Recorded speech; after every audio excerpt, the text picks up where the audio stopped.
Second important fuel cell is methyl alcohol oxygen alkaline fuel cell. This is simply calling as methanol oxygen fuel cell.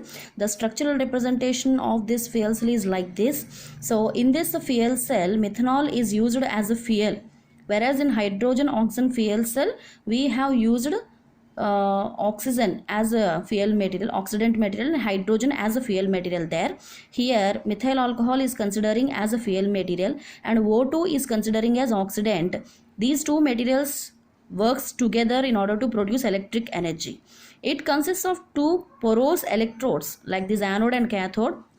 Anode, which is coated with platinum, palladium or nickel material, and cathode is made by silver or platinum. The electrolyte here we are using is sulfuric acid or potassium hydroxide.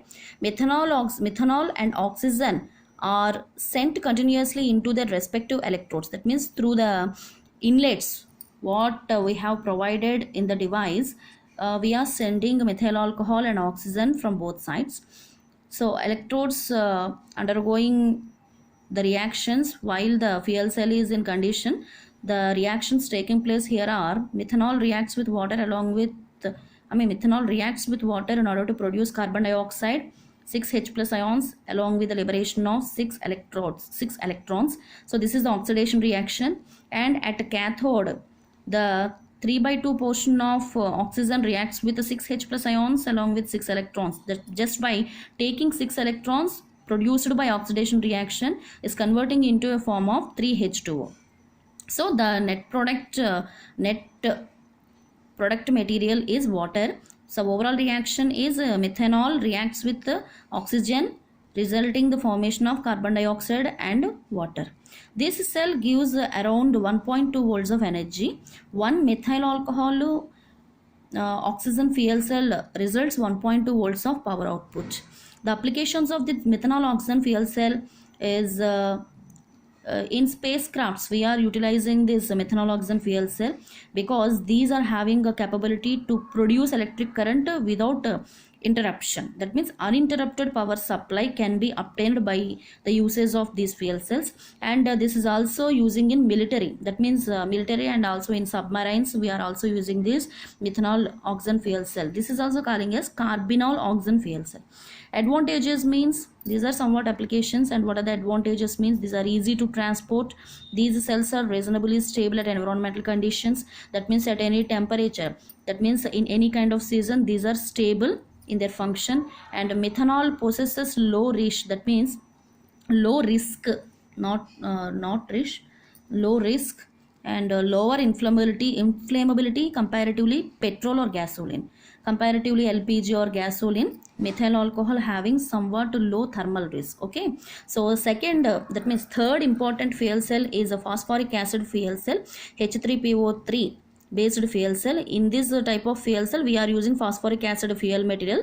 That's why we are calling these fuel cells are phosphoric acid fuel cells.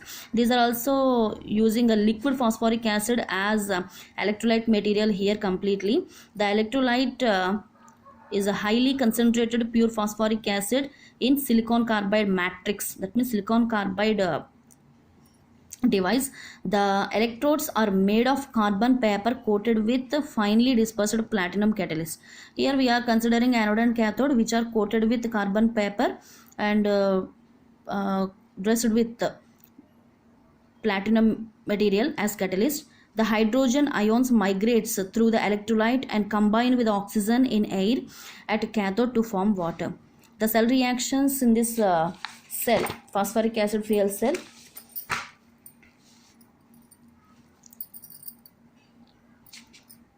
are not necessary here.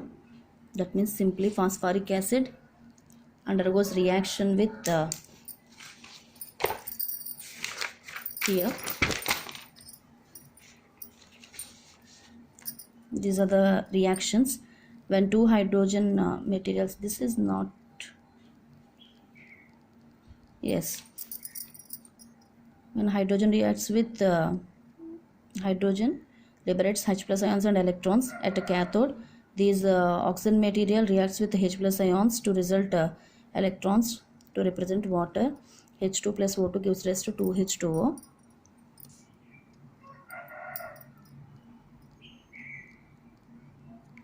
phosphoric acid fuel cells are used for stationary power generation with output 100 kilowatts and 400 kilowatts. These fuel cells being used in hotels. That means in order to produce a large power supply just by using compact devices, we are using these tertiary grade fuel cells. These are used in large vehicles such as buses, large wagons. That means in foreign countries most probably as fuel materials. That means in a bulk quantity, if we want to produce limited quantity compact pattern, we want to produce, if we want to produce energy, we just use these fuel cells in large vehicles and wagons.